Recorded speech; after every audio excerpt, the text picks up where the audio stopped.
오늘 우리에게 주시는 말씀은 이사야 61장 1에서 3절입니다. 61장 1에서 3절 우리 같이 한 목소리로 읽도록 하겠습니다. 시작. 주 여호와의 영이 내게 내리셨으니 이는 여호와께서 내게 기름을 부어사 가난한 자에게 아름다운 소식을 전하게 하려 하심이라.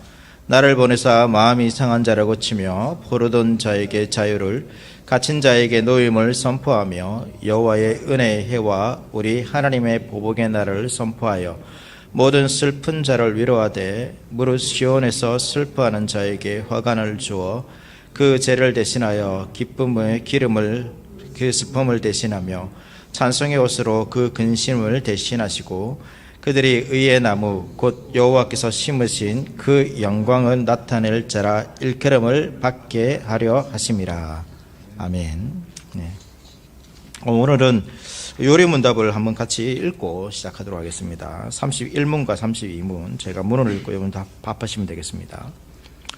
31문입니다. 그분은 왜 그리스도 곧 기름 부음을 받은 자라 부릅니까? 왜냐하면 그분은 성부 하나님으로부터 임명을 받았고 성령으로 기름 부음을 받으셨기 때문입니다.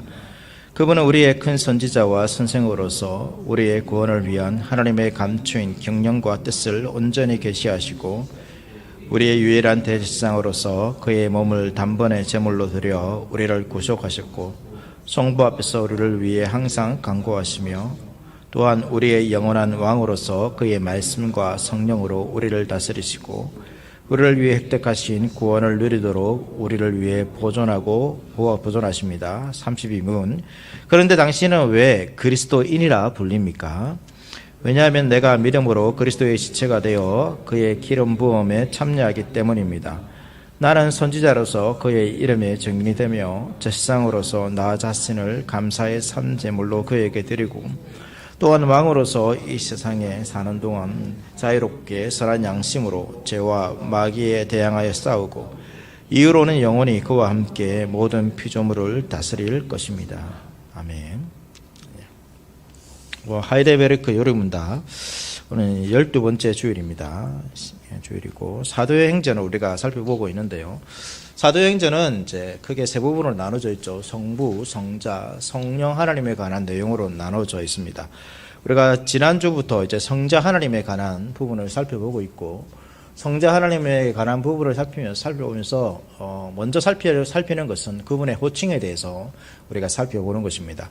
그분의 호칭이 예수, 그리고 그리스도, 독생자, 우리 주라는 그 호칭을 가지고 우리가 고백하고 있습니다.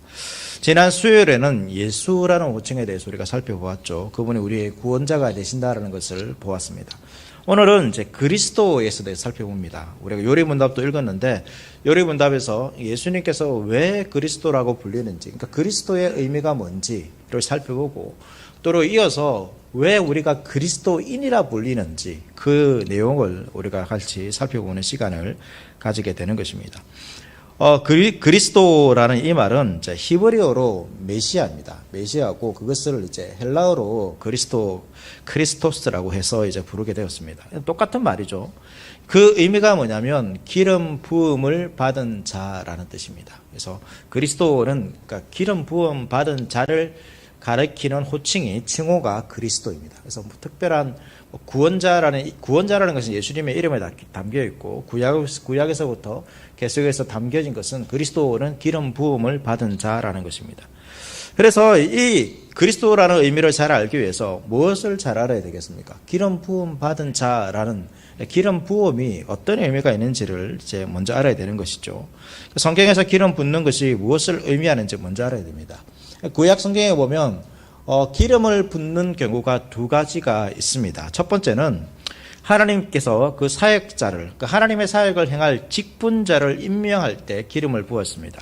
구약에서 이 직분자들이 왕과 선지자와 제사장들이죠. 이들을 공식으로 임명할 때에 기름을 부어서 임명을 한 것입니다. 그래서 구약 성경에서 기름 부음을 받는다라는 것은 하나님이 특별히 세우신 직분자가 된다는 것이죠. 그래서 왕, 선지자, 제사장은 하나님의 기름 부음을 받아 세워진 새 직분이라 할 수 있습니다. 그래서 이 새 직분을 통해서 하나님께서는 하나님의 일들을, 하나님 나라를 세워 가신 것이죠. 그래서 이러한 직분을 다른 표현으로 하면 기름 부음 받은 자라고 표현합니다. 왕을 향하여서 기름 부음 받은 자다. 선지자를 향하여서 기름 부음 받은 자다. 제사장을 향하여서 기름 부음 받은 자라라고 이렇게 성경에 표현하는 경우가 있습니다. 예를 들어서 보면 이제 다윗이 사울을 여러분 도망가면서 다윗이 사울을 죽일 수 있는 기회가 있었습니다. 그런데 그 기회가 왔음에도 죽이지 않으려고 했죠. 그 이유가 무엇입니까? 사울이 하나님의 기름 부음을 받은 자였기 때문이죠. 그러니까 왕이라는 말과 똑같습니다. 두 번째 경우는 뭐냐면 기름을 어떤 때 붓냐면 성전 기물에 기름을 바릅니다. 그러니까 직분자의 기름 붓는 것 외에 또 광범위하게 사용된 경우가 바로 이 경우입니다. 하나님께 제사를 드릴 때 그리고 제사와 관련된 여러 가지 기물들에게 이제 이 기름을 바르는 것이죠. 출애굽기 40장 보시면 40장 9절 말씀입니다. 너는 예식용 기름을 가져다가 성막과 거기에 딸린 모든 것에 발라서 성막과 그 모든 기구를 거룩하게 구별하여라. 그러면 그것이 거룩하게 될 것이다. 너는 번제단과 그 모든 기구에 기름을 발라 제단을 성별하여라. 그러면 제단이 가장 거룩하게 될 것이다. 너는 물두면과 그 밑받침에 기름을 발라 그것들을 성별하여라 라고 되어 있습니다. 그래서 성막에 바릅니다. 성막과 그 안에 있는 것에 기름 바르고 10절에는 번제단과 기구들, 11절에 물두면에 바르죠. 그래서 성막 안에서 사용되는 모든 기물들에게 기름을 바르죠. 기름을 바르는 이유가 무엇입니까?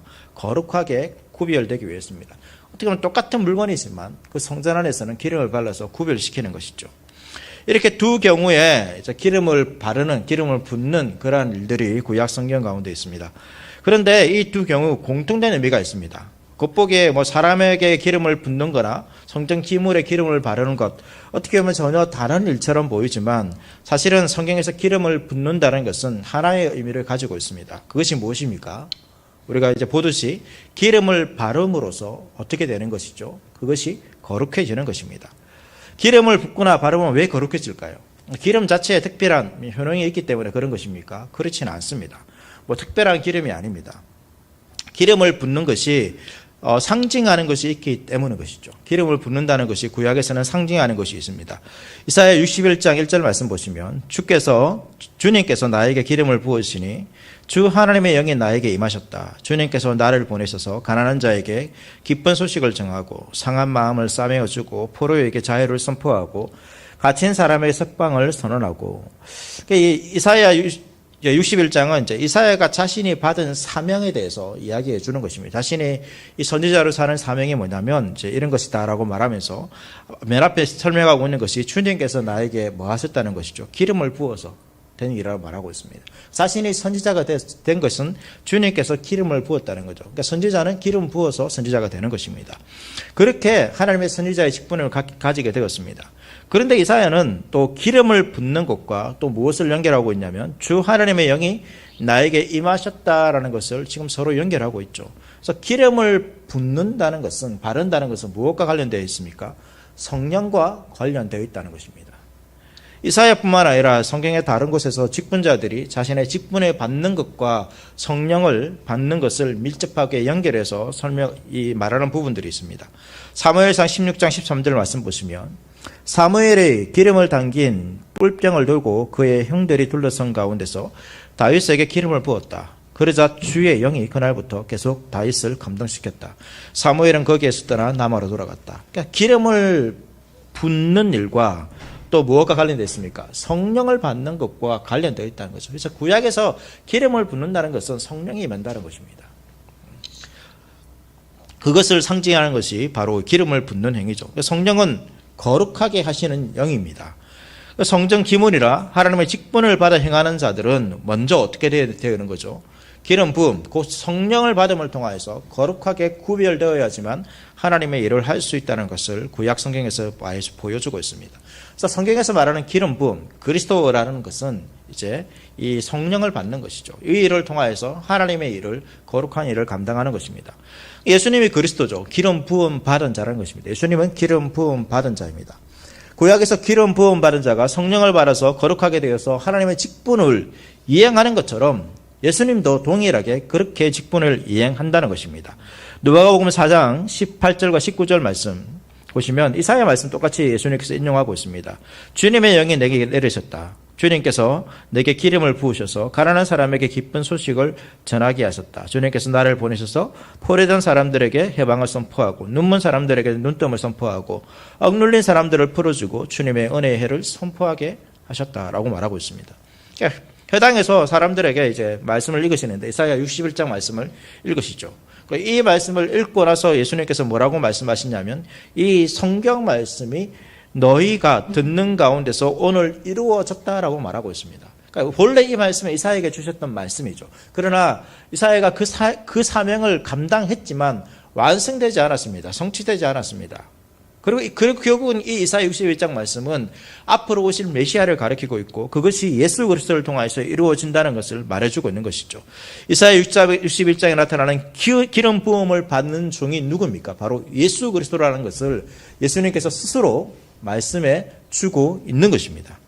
그래서 예수님이 성령을 받아서 복음을 전하고 포로는 자에게 자유를, 눈먼 자에게 다시 보게 함을, 누른 자에게 자유를 전파하는 자, 바로 그분이 바로 자신이라는 것을, 자신이 그리스도임을 밝히고 있는 것이죠. 예수님은 기름 부음 받은 세 가지 직분, 왕, 선지자, 제사장, 이것을 모두 각각의 사람들이 아니라 홀로 모두 다 감당하고 있다는 것을 이 구약을 통해서 보여주고 성경을 통해서 우리가 알 수 있는 것입니다.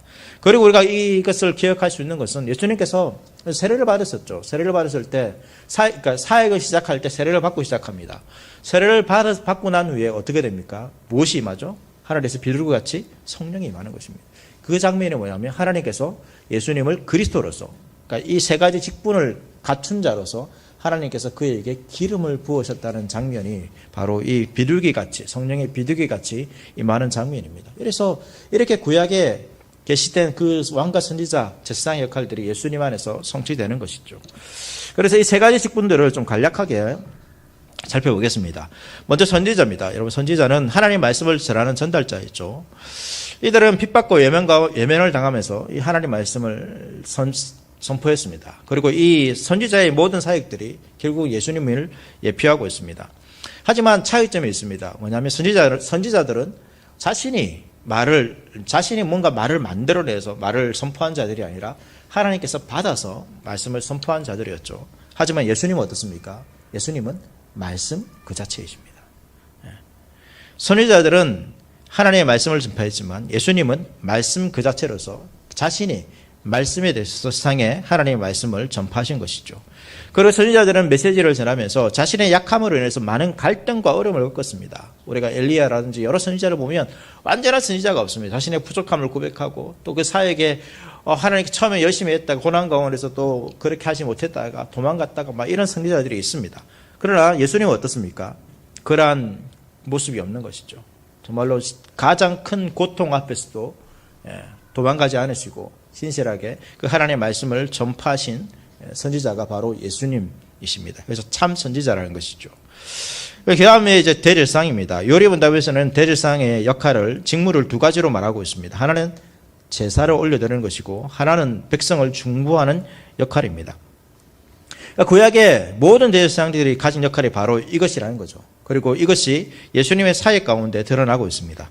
히브리서 9장 11절과 12절 말씀 보시면 그러나 그리스도께서는 이미 일어난 좋은 일을 주관하시는 대제사장으로서 오셔서 손으로 만들지 않는 장막, 다시 말하면 이 피조물에 속하지 않은 더 크고 완전한 장막을 통과하여 단 한 번의 지성소에 들어가셨습니다.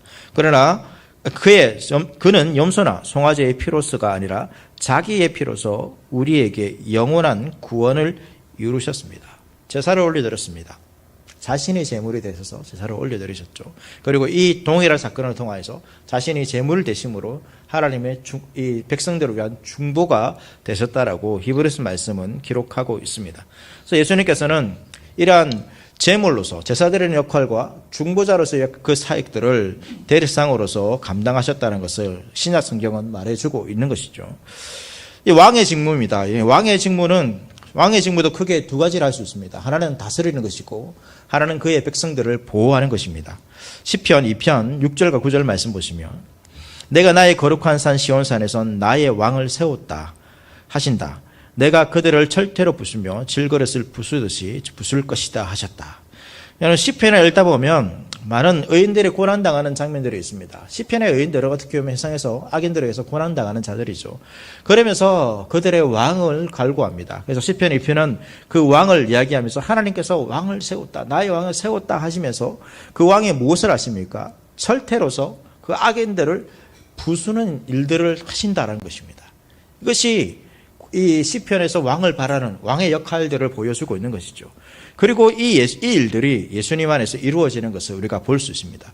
요한계시록 12장 5절 말씀 보시면 마침내 그 여자는 아들을 낳았습니다. 그 아기는 장차 쇠 지팡이로 만국을 다스릴 뿐입니다. 벼랑간 그 아기는 하나님께로 곧 그분의 보좌로 이끌려 올려갔고, 자, 이 요한계시록에도 쇠 지팡이로 만국을 다스릴 분이 나오고 있죠. 철퇴로 부수시는 분과 동일한 분이십니다. 같은 표현을 사도 요한이 사용하고 있는 것이죠. 그래서 그분께서 왕이 되셔서 고난당하는 하나님의 백성들, 요한계시록은 특별히 고난당하는 그 교회들에게 주는 중요한 위로의 메시지죠. 소망을 주고 있는 것입니다. 그들이 비록 악인들에 의해서 바벨론에 의해서 고난을 당하고 있지만, 그러나 그분의 왕이신 어린 양이신 예수님께서 그 모든 것들을 깨뜨려 버리고 승리를 주실 거라는 그 소망의 말씀이 요한계시록입니다. 왕으로서 교회를 다스리시는 것이죠. 그분 왕으로서 다스리시고 보호하시는 그 내용이 담겨 있는 것입니다. 이렇게 신약에서 예수님은 기름 부음 받은 자로서 구약의 선지자, 제사장, 왕으로서의 그 사명들을 온전히 성취하고 있다는 것을 보여주고 있습니다. 예수님께서 우리의 그리스도입니다.